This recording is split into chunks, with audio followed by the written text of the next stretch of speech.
ತುಂಬ ಈಸಿಯಾಗಿ ಮನೆಯಲ್ಲೇ ರಸಗುಲ್ಲನ ಹೇಗೆ ಮಾಡೋದು ಅಂತ ಹೇಳಿ ನೋಡೋಣ. ಇದು ನಾನು ಮನೆಯಲ್ಲೇ ಮಾಡಿರುವಂತಹ ರಸಗುಲ್ಲ. ಸೇಮ್ ಬೇಕ್ರಿಯಲ್ಲಿ ಯಾವ ಥರ ಹೋಗುತ್ತೋ ಅದೇ ಥರ ತುಂಬ ಸಿಂಪಲ್ಲಾಗಿ ರಸಗುಲ್ಲನ ಮನೇಲೇ ರೆಡಿ ಮಾಡಿದ್ದೀನಿ. ನೀವೊಂದ್ಸರಿ ಮನೇಲಿ ಟ್ರೈ ಮಾಡಿ ನೋಡಿ. ನಾನು ರಸಗುಲ್ಲ ಮಾಡೋದಕ್ಕೆ 1/2 ಲೀಟರ್ ಹಾಲನ್ನ ತೊಗೊಂಡಿದ್ದೀನಿ. ಹಾಗೆ ಅದಕ್ಕೆ ಹಾಕೋದಕ್ಕೆ ಮೊಸರು, ನೆಕ್ಸ್ಟು ಪನ್ನೀರ್ ಮೇಕರ್ನ ತೊಗೊಂಡಿದ್ದೀವಿ. ನಿಮ್ಮ ಹತ್ರ ಪನ್ನೀರ್ ಮೇಕರ್ ಇದ್ದರೆ ಓಕೆ ಫೈನ್, ಇದನ್ನ ಯೂಸ್ ಮಾಡ್ಕೊಳ್ಳಿ. ಇಲ್ಲ ನಿಮ್ಮ ಹತ್ರ ಪನ್ನೀರ್ ಮೇಕರ್ ಏನಾದರೂ ಇಲ್ಲ ಅಂದರೆ ನೀವು ಕಾಟನ್ ಬಟ್ಟೆನ ಯೂಸ್ ಮಾಡಿಕೊಂಡ್ರೂ ಆಗುತ್ತೆ.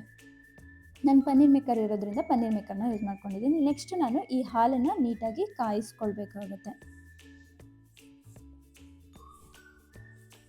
ಹಾಲು ನೀಟಾಗಿ ಕುದಿಬೇಕು. ಒನ್ಸ್ ಕುದ್ದಿದ್ದೇನೆ ನೀವು ಅದಕ್ಕೆ ಮೊಸರು ಅಥವಾ ಮಜ್ಜಿಗೆ, ಹುಳಿ, ನಿಂಬೆ ಹುಳಿ ಬೇಕಾದರೂ ಯೂಸ್ ಮಾಡ್ಬೋದು, ಇಲ್ಲ ವಿನೇಗರ್ನ ಯೂಸ್ ಮಾಡ್ಬೋದು. ಯಾವ್ದು ಬೇಕಾದರೂ ಒಟ್ಟಿನಲ್ಲಿ ಹಾಲು ಒಡೆಯುವಂಥ ಐಟಮ್ನ ಹಾಕ್ಕೊಳ್ಬೇಕಾಗುತ್ತೆ. ಇದು ಇವಾಗ ನೀಟಾಗಿ ಹಾಲು ಕುದ್ದಿದೆ. ಇದಕ್ಕೆ ನಾನು ಸ್ವಲ್ಪ ಮೊಸರು ಅಥವಾ ಮಜ್ಜಿಗೆನ ಆ್ಯಡ್ ಮಾಡ್ಕೊಳ್ತಾ ಇದ್ದೀನಿ. ಇನ್ ಕೇಸ್ ನಿಮಗೆ ಹಾಲು ಮೊಸರು ಅಥವಾ ಆ್ಯಡ್ ಮಾಡಿದ್ದಾನೆ ಸಡನ್ನಾಗಿ ಈ ಥರ ಉಳಿದಿಲ್ಲ ಅಂದರೆ ಬೇಕಿದ್ರೆ ಇನ್ನೂ ಸ್ವಲ್ಪ ನೀವು ಮಜ್ಜಿಗೆ ಅಥವಾ ಮೊಸರು ಅಥವಾ ನೀವೇನು ಯೂಸ್ ಮಾಡ್ತೀರೋ, ನಿಂಬೆ ಹುಳಿ ಯೂಸ್ ಮಾಡಿದರೆ ಇನ್ನೊಂದು ಸ್ವಲ್ಪ ನಿಂಬೆ ಹುಳಿನ ಆ್ಯಡ್ ಮಾಡ್ಕೊಳ್ಳಿ. ಇಲ್ಲ ವಿನೆಗರ್ ಯೂಸ್ ಮಾಡಿದರೆ ಅದನ್ನು ಬೇಕಾದರೆ ಇನ್ನೊಂದು ಸ್ವಲ್ಪ ಆ್ಯಡ್ ಮಾಡಿಕೊಂಡು ನೀಟಾಗಿ ಚೆಕ್ ಮಾಡಬೇಕಾಗುತ್ತೆ. ನೋಡಿ ಇದು ಇವಾಗ ಕುದೀತಾ ಇದೆ. ಒಂದು 5 ಮಿನಿಟ್ಸ್ ಕುದ್ದಿದ್ದೇನೆ. ಇದು ನೀಟಾಗಿ ಹಾಲು ಒಡೆಯುತ್ತೆ. ನೆಕ್ಸ್ಟ್ ಈ ಹಾಲು ಒಡೆದ್ಮೇಲೆ ನೆಕ್ಸ್ಟು 1-2-3 ಮಿನಿಟ್ಸ್ ಕುದಿಸ್ಕೊಳ್ಳಿ. ನೋಡಿ ಇವಾಗ ಎಷ್ಟು ನೀಟಾಗಿ ಹಾಲು ಕುದೀತಾ ಇದೆ. ನೋಡಿ ಇವಾಗ ಹಾಲು ಒಡೆದಿದೆ. ಇದರಲ್ಲಿರುವಂತಹ ಸಾಲಿಡ್ ಕಂಟೆಂಟ್ ಮತ್ತು ವಾಟರ್ ಕಂಟೆಂಟ್ ಎರಡೂ ಸಪ್ರೇಟ್ ಆಗಿದೆ. ಈ ಥರ ನಾವು ಹಾಲನ್ನ ಕುದಿಸ್ಕೊಳ್ಬೇಕಾಗುತ್ತೆ. ಈ ಥರ ಹಾಲು ಒಡೆದ್ಮೇಲೆ ನೀವು ಒಂದು 2-3 ಮಿನಿಟ್ಸ್ ಅಷ್ಟೇ ಕುದಿಸ್ಕೊಳ್ಳಿ. ತುಂಬ ಜಾಸ್ತಿ ಏನು ಕುದಿಸ್ಕೊಳ್ಳೋದು ಬೇಡ. ತುಂಬ ಜಾಸ್ತಿ ಕುದಿಸೋದ್ರಿಂದ ಇದು ಸ್ವಲ್ಪ ಗಟ್ಟಿ ಆಗುತ್ತೆ. ಸೊ ಹಾಗಾಗಿ ನಾನು ಹಾಲು ಒಡೆದಿದ್ದೇನೆ. ಒಂದು 2-3 ಮಿನಿಟ್ಸ್ ಅಷ್ಟೇ ಕುದಿಸ್ಕೊಳ್ತಾ ಇರೋದು. ನೋಡಿ ಇದು ಇವಾಗ ಪರ್ಫೆಕ್ಟಾಗಿ ರೆಡಿಯಾಗಿದೆ. ಇದನ್ನು ನಾನಿವಾಗ ಪನ್ನೀರ್ ಮೇಕರ್ಗೆ ಹಾಕ್ಕೊಳ್ತೀನಿ. ಈ ಥರ ಹಾಕೊಳ್ಳೋದ್ರಿಂದ ಇದರಲ್ಲಿರುವಂತಹ ಸಾಲಿಡ್ ಕಂಟೆಂಟ್ ಮತ್ತು ವಾಟರ್ ಕಂಟೆಂಟ್ ಎರಡೂ ಕೂಡ ಸಪ್ರೇಟ್ ಆಗುತ್ತೆ. ಬೇಕಾದರೆ ನೀವು ಕಾಟನ್ ಬಟ್ಟೆ ಯೂಸ್ ಮಾಡಿಕೊಂಡ್ರೂ ಸೇಮ್ ಪ್ರೊಸೀಜರ್. ಅದರಲ್ಲಿರುವಂಥ ವಾಟರ್ ಕಂಟೆಂಟ್ ಸಪ್ರೇಟ್ ಆಗುತ್ತೆ, ನಿಮಗೆ ಸಾಲಿಡ್ ಕಂಟೆಂಟ್ ಸಿಗುತ್ತೆ. ಪನ್ನೀರ್ ಏನು ಉಳ್ಕೊಳ್ಳುತ್ತೋ ಅದು ನಿಮಗೆ ನೀಟಾಗಿ ಸಿಗುತ್ತೆ. ಇದನ್ನ ನಾನು ಸ್ವಲ್ಪ ಸ್ಪೂನಲ್ಲಿ ನೀಟಾಗಿ ಪ್ರೆಸ್ ಮಾಡ್ಕೊಳ್ತೀನಿ. ಈ ಥರ ಮಾಡೋದ್ರಿಂದ ನೀಟಾಗಿ ಅದರಲ್ಲಿರುವಂತಹ ವಾಟರ್ ಕಂಟೆಂಟ್ ಹೋಗುತ್ತೆ. ನೋಡಿ ಈ ಥರ ಪ್ರೆಸ್ ಮಾಡ್ಕೊಳ್ತಾ ಇದ್ದೀನಿ. ನೆಕ್ಸ್ಟು ನಾನು ಇದಕ್ಕೆ ಪನ್ನೀರ್ ಮೇಕರ್ ಲಿಡ್ ಏನಿದೆಯೋ ಅದನ್ನು ಹಾಕಿಬಿಟ್ಟು ಸ್ವಲ್ಪ ಪ್ರೆಸ್ ಮಾಡ್ಕೊಳ್ತೀನಿ. ಈ ಪನ್ನೀರ್ ಮೇಕರ್ ಲಿಡ್ ಹಾಕಿ ಈ ಥರ ಪ್ರೆಸ್ ಮಾಡ್ಕೊಳೋದ್ರಿಂದ ಕಂಪ್ಲೀಟಾಗಿ ವಾಟರ್ ಕಂಟೆಂಟ್ ಹೋಗುತ್ತೆ. ನೀವು ಬೇಕಾದರೆ ಇದಕ್ಕೆ ಸ್ವಲ್ಪ ಹೊತ್ತು ವೆಯ್ಟ್ನ ಇಟ್ಬಿಟ್ಟು ಸ್ವಲ್ಪ 1-10 ಮಿನಿಟ್ಸ್ ಬಿಡ್ಬೋದು. ಇಲ್ಲ ನೀವು ಕಂಪ್ಲೀಟಾಗಿ ಪ್ರೆಸ್ ಮಾಡ್ಕೊಂಡು ಬೇಕಿದ್ರೂ ಯೂಸ್ ಮಾಡ್ಕೊಳ್ಬೋದು ಪನ್ನೀರ್ನ ಡೈರೆಕ್ಟಾಗಿ. ನಾನು ಜಸ್ಟ್ ಪ್ರೆಸ್ ಮಾಡಿಕೊಂಡು ಈ ಪನ್ನೀರ್ನ ರೆಡಿ ಮಾಡ್ಕೊಳ್ತಾ ಇದ್ದೀನಿ. ನೋಡಿ ಇದು ಇವಾಗ ಪನ್ನೀರ್ ರೆಡಿ ಆಗಿದೆ. ಇದನ್ನು ನಾನು ಒಂದು ತಟ್ಟೆಗೆ ಟ್ರಾನ್ಸ್ಫರ್ ಮಾಡ್ಕೊಳ್ತೀನಿ. ನೋಡಿ ಪನ್ನೀರ್ ಎಷ್ಟು ಚೆನ್ನಾಗಿ ರೆಡಿ ಆಗಿದೆ. ನಾನು 1/2 ಲೀಟರ್ ಹಾಲನ್ನ ತೊಗೊಂಡಿರೋದ್ರಿಂದ ನನಗೆ ಇಷ್ಟು ಪನ್ನೀರ್ ಸಿಕ್ಕಿದೆ.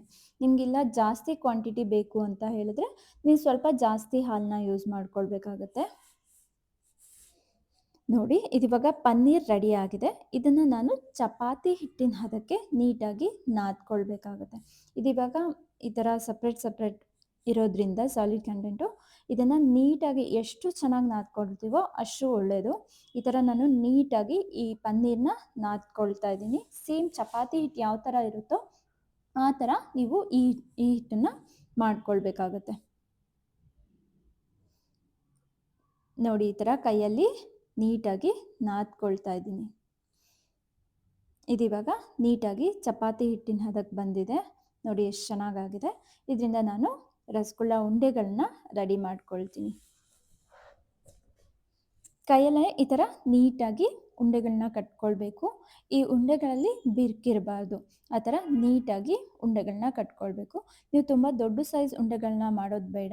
ಯಾಕಂದರೆ ಇದು ನೀವು ಸಕ್ಕರೆ ಪಾಕಕ್ಕೆ ಹಾಕಿದ್ದೇನೆ 1-2 ಸೈಜ್ ಆಗುತ್ತೆ. ಹಾಗಾಗಿ ಸ್ಮಾಲ್ ಸೈಜ್ ಅಥವಾ ಮೀಡಿಯಮ್ ಸೈಜಲ್ಲಿ ನೀವು ರಸಗುಲ್ಲ ಉಂಡೆಗಳನ್ನ ಮಾಡಿಕೊಂಡ್ರೆ ಪರ್ಫೆಕ್ಟಾಗಿ ರೆಡಿ ಆಗುತ್ತೆ. ನೋಡಿ ನಾನು ಈ ಥರ ನೀಟಾಗಿ ಉಂಡೆಗಳನ್ನ ಕಟ್ಕೊಳ್ತಾ ಇದ್ದೀನಿ. ಈ 1/2 ಲೀಟರ್ ಹಾಲಿಗೆ ಒಂದು 6-7 ರಸಗುಲ್ಲ ಉಂಡೆಗಳಾಗುತ್ತೆ.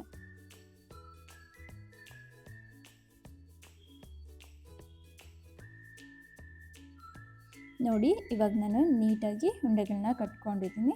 ನೆಕ್ಸ್ಟ್ ನಾನು ಸಕ್ಕರೆ ಪಾಕನ ರೆಡಿ ಮಾಡ್ಕೊಳ್ಬೇಕಾಗುತ್ತೆ. ಸಕ್ಕರೆ ಪಾಕಕ್ಕೆ ನಾನು 1 ಕಪ್ಪಷ್ಟು ಸಕ್ಕರೆ ಮತ್ತು 2 ಏಲಕ್ಕಿನ ತೊಗೊಂಡಿದ್ದೀನಿ. ನೆಕ್ಸ್ಟು ಸಕ್ಕರೆ ಪಾಕ ರೆಡಿ ಮಾಡೋದಕ್ಕೆ 1 ಕಪ್ ಸಕ್ಕರೆ ಹಾಗೆ 2 ಕಪ್ಪಷ್ಟು ವಾಟರ್ನ ಇದಕ್ಕೆ ಆ್ಯಡ್ ಮಾಡಿದ್ದೀನಿ. ಈ ಸಕ್ಕರೆ ನೀಟಾಗಿ ಕರಗಿ ಸಕ್ಕರೆ ಪಾಕನ ರೆಡಿ ಮಾಡ್ಕೊಳ್ಬೇಕು ನಾವು ಇದರಿಂದ. ನೋಡಿ ಸಕ್ಕರೆ ನೀಟಾಗಿ ಇವಾಗ ಕರಗ್ತಾ ಇದೆ ಈ ವಾಟರಲ್ಲಿ. ನೆಕ್ಸ್ಟ್ ನಾನು ಜಜ್ಕೊಂಡಿರುವಂತಹ ಏಲಕ್ಕಿ ಪುಡಿನ ಇದಕ್ಕೆ ಆ್ಯಡ್ ಮಾಡ್ಕೊಂಡಿದ್ದೀನಿ. ಇದು ಚೆನ್ನಾಗಿ ಫ್ಲೇವರ್ ಕೊಡುತ್ತೆ ಸಕ್ಕರೆ ಪಾಕಕ್ಕೆ ಹಾಕೋದ್ರಿಂದ. ಇದಿವಾಗ ಸಕ್ಕರೆ ನೀಟಾಗಿ ಕರಗಿದೆ. ನಾನು ಸ್ವಲ್ಪ ಫ್ಲೇಮ್ನ ಸಣ್ಣ ಮಾಡಿಕೊಂಡು ಇವಾಗ ಮಾಡಿಟ್ಕೊಂಡಿರುವಂಥ ರಸಗುಲ್ಲ ಉಂಡೆಗಳನ್ನ ಇದಕ್ಕೆ ಹಾಕ್ಕೊಳ್ತಾ ಇದ್ದೀನಿ. ನೀವು ಒನ್ಸ್ ಈ ಉಂಡೆಗಳನ್ನ ಈ ಸಕ್ಕರೆ ಪಾಕಕ್ಕೆ ಹಾಕಿದ್ದೇನೆ ನೆಕ್ಸ್ಟ್ 1 ಮಿನಿಟ್ ಬಿಟ್ಟು ನೀವು ಫ್ಲೇಮ್ನ ದೊಡ್ಡ ಮಾಡಿ, ಅಲ್ಲಿವರೆಗೂ ಸ್ವಲ್ಪ ಸಣ್ಣ ಫ್ಲೇಮ್ನ ಇಟ್ಕೊಂಡು ಹಾಕ್ಕೊಳ್ಳಿ ನೀಟಾಗಿ. ನೋಡಿ ಇವಾಗ ನಾನು ಫ್ಲೇಮ್ ಜಾಸ್ತಿ ಮಾಡ್ತಾ ಇದ್ದೀನಿ. ಈ ಸಕ್ಕರೆ ಪಾಕದಲ್ಲಿ ಒಂದು 15 ಮಿನಿಟ್ಸ್ ಈ ರಸಗುಲ್ಲ ಉಂಡೆಗಳು ನೀಟಾಗಿ ಕುದಿಬೇಕಾಗುತ್ತೆ ಹೈ ಫ್ಲೇಮಲ್ಲಿ. ನೋಡಿ ಇದು ಇವಾಗ ನೀಟಾಗಿ ಕುದೀತಾ ಇದೆ. ನಾನು ಇದಕ್ಕೆ ಪ್ಲೇಟ್ನ ಮುಚ್ಚಿಬಿಟ್ಟು ಒಂದು 15 to 20 ಮಿನಿಟ್ಸ್ ನೀಟಾಗಿ ಕುದಿಸ್ಕೊಳ್ತೀನಿ. ಈ ಥರ ಮಾಡೋದ್ರಿಂದ ರಸಗುಲ್ಲ ಉಂಡೆಗಳು ಚೆನ್ನಾಗಿ ಆ ಸಕ್ಕರೆ ಪಾಕನ ಹೀರ್ಕೊಂಡಿರುತ್ತೆ. ನೋಡಿ ಇವಾಗ ಸೈಜ್ ನೋಡಿ, ನಾನು ಆವಾಗ ಹಾಕಿದಾಗ ಎಷ್ಟು ಚಿಕ್ಕ ಇತ್ತು, ಇವಾಗ 1 to ಡಬಲ್ ಸೈಜ್ ಆಗಿದೆ.